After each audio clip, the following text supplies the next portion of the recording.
आप सभी को जय मसीह। और आज हम पढ़ेंगे उत्पत्ति उसके 39 अध्याय उसकी ये कैसे पढ़ेंगे।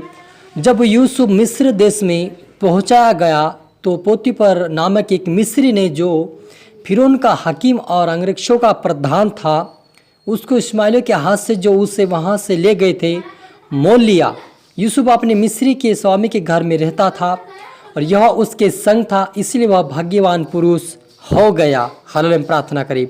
धन्यवाद मेरे ईश्वर राजा प्यार पिता परमेश्वर, आज के वचन आज के कलाम से मेरे पिता हर एक से बातें के प्रभु, आज का वचन हर एक में 100 गुना फल आए मेरे पिता परमेश्वर। जिससे मेरे यहोवा मूसा पिता परमेश्वर, जैसे प्रभु ईश्वर यहोवा आप यूसुफ और मूसा के संग चले मेरे पिता, वैसे आपकी जितने बेटा बेटी देख रहे सुन रहे प्रभु जी, उनके संग संग प्रभु आप चले मेरे पिता। आपकी आत्मा चले, उनको सिखाए समझाए पवित्रताई में रखे और आपके राज्य की वारिस बनाए सो होने दे मेरे ईश्वर राजा। मैं सब कुछ आत्मा सौंपता, आप मेरे मुख से होकर बोले पवित्र आत्मा मदद और सहायता कर। ये प्रार्थना दुआ यीशु तेरे मीठे मधुर नाम से मांगते हैं, आमीन। तो मेरा जी जो हम यहाँ पर पढ़ते हैं उत्पत्ति 39 की उसके एक ऐसा पढ़ते हैं कि यूसुफ जब मिस्र में पहुंचाएगा तब पोतीफर नामक एक मिस्री ने, जो फिरौन का हकीम और अंगरक्षकों का प्रधान था, उसको इस्माइलियों के हाथ से जो उसे वहां से लाए थे मोल लिया। और यूसुफ अपने मिस्री के स्वामी के घर में रहता था और यहोवा उसके संग था, इसलिए वो भाग्यवान पुरुष हो गया। और यूसुफ के स्वामी ने देखा कि यहोवा उसके संग रहता है और जो काम वह करता है उसको यहोवा उसके हाथ से सफल कर देता है। तब उसके अनुग्रह उसकी दृष्टि उस पर हुई और वह उसकी सेवा टहल करने के लिए नियुक्त किया गया। फिर उसने उसको अपने घर का अधिकार बनाने का अपना सब कुछ उसके हाथ में सौंप दिया। जब उसने उसको अपने घर का और अपनी सारी संपत्ति का अधिकार बनाया, तब से यहोवा यूसुफ के कारण उसके उस मिस्री के घर पर आशीष देने लगा। और क्या घर में क्या मैदान में उसका जो कुछ था वह सब परमेश्वर यहोवा की आशीष होने लगी। हालेलुया। मेरा जी जो हम यहाँ पर देखते कि जब यूसुफ 17 वर्ष का था, तब से उसे परमेश्वर ने एक दर्शन दिया था।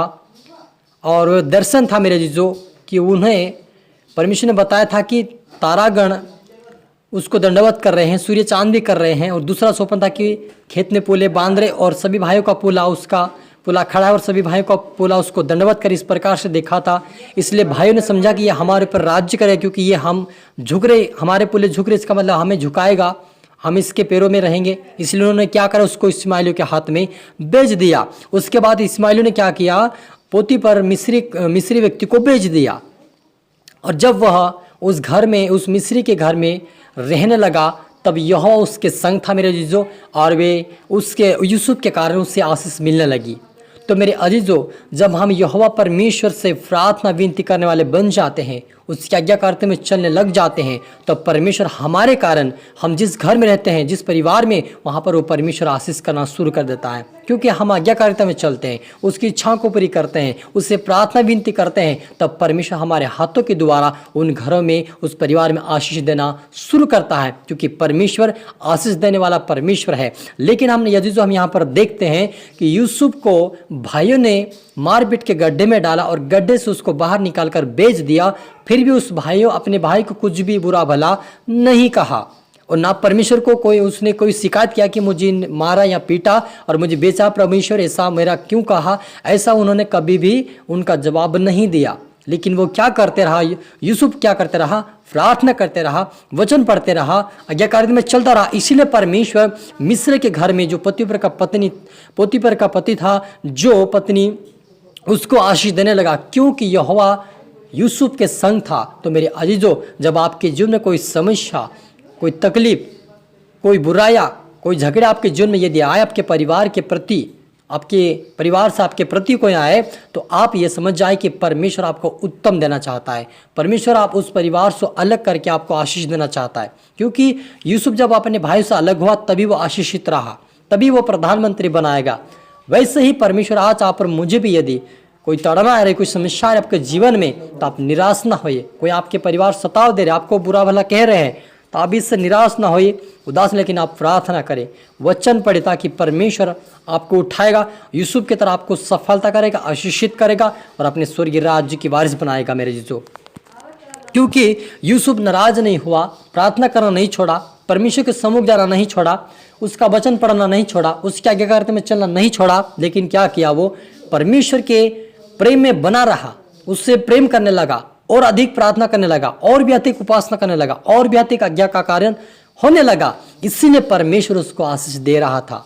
तो मेरे अजीजों, यदि आप और मुझे परमेश्वर यहोवा की आशीष चाहिए तो उससे पहले हमें उसके राज्य उस धर्म की खोज करना पड़ेगा, तभी हमें आशीष मिलेगी। क्योंकि यूसुफ जो था अपने भाइयों की क्या करता था, उनकी सलाह लेने के लिए जाता था, उनको देखने के लिए जाता था, उनको रोटी देने के लिए जाता था, लेकिन वो समय निकाल कर क्या करता था, परमेश्वर यहोवा के सम्मुख जाता था, उसकी आराधना, उसकी भक्ति करता था, उसकी महिमा करता था, उसके वचन पढ़ता था। लेकिन जो उसके भाई लोग थे वो इतना परमेश्वर के ऊपर ध्यान नहीं देते थे, इसलिए वो आशीष नहीं थे। लेकिन परमेश्वर यहोवा यूसुफ का आशीषित क्यों किया? क्योंकि वो अपना काम करते हुए परमेश्वर को समय दिया, परमेश्वर से प्रार्थना किया, विनती किया और वे परमेश्वर के सम्मुख बना रहा। इसलिए उसमें ताड़ना भी आई, समस्या भी आई, तकलीफ भी आई, लेकिन वो फिर भी परमेश्वर उससे नीचा नहीं किया, लेकिन उसको ऊपर उठाया, क्योंकि परमेश्वर उसके संग था मेरे जीजो।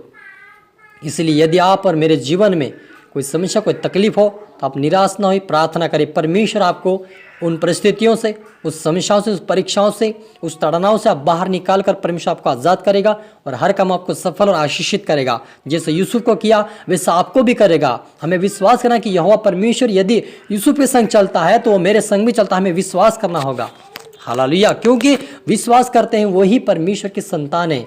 और विश्वास यदि जो नहीं करता है और उसके योग्य नहीं चलता है, वो उसकी संतान नहीं है। क्योंकि लिखा है दुष्ट आत्माएं भी क्या करती है, थरथर कांपती और विश्वास करती प्रभु यीशु मसीह के ऊपर, लेकिन वो आज्ञाकारिता में नहीं चलती। और यूसुफ जो था मेरे अजीजों, वो विश्वास योग्य था, विश्वासी नहीं था, विश्वास योग्य और उस वचनों पर चलने वाला, परमेश्वर की आज्ञा पर चलने वाला व्यक्ति था। इसलिए वो आशीषित बना है।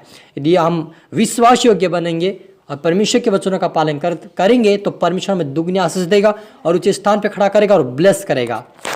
हालेलुया। हम प्रार्थना करें। धन्यवाद मेरे पिता परमेश्वर, मेरे ईश्वर राजा, आज के वचन, आज के कलाम से मेरे पिता हर एक से बातें की, आपका धन्यवाद प्रभु जी। मेरे पिता आज के वचन से आपने बातें की, आशीषित किया, आपका धन्यवाद परमेश्वर पिता। आपके नाम की महिमा, स्तुति, प्रशंसा, बढ़ोतरी होने पाए मेरे पिता। जैसा अपने यूसुफ के संग था मेरे पिता, आपके बेटे बेटे जितने देख रहे सुन रहे प्रभु जी, उनके संग तेरी आत्मा जाए पिता। इनको सिखाए, समझाए प्रभु जी, इनको हर परिस्थितियों से बाहर निकाल, पाप बुराई से इनको दूर रख मेरे पिता। जैसा अपने यूसुफ को पिता परमेश्वर पवित्रता का जीवन जीना सिखाया, आज्ञाकारिता का जीवन जीना सिखा, वैसा आपके बेटा बेटे हर एक प्रभु आज से आज्ञाकारिता में, प्रार्थना में, वचनों में बढ़ने पर आपके राज्य के वारिस बने सोहन दे मेरे ईश्वर राजा। सभी प्रार्थना सौंपते मेरे पिता, प्रार्थना सुना, आशीष का धन्यवाद मेरे ईश्वर राजा। ये प्रार्थना दुआ यीशु तेरे मीठे मधुर नाम से मांगते हैं, आमीन। तो मेरे अजीजों, मैं आशा करता हूँ इस वचन से प्रभु आपसे बातें किया होगा और इस वीडियो को आप लाइक करें, शेयर करें, सब्सक्राइब करें, ताकि प्रभु आपको दुगनी आशीष दे। और आप सभी को मेरी तरफ से फिर से गॉड ब्लेस यू ऑल।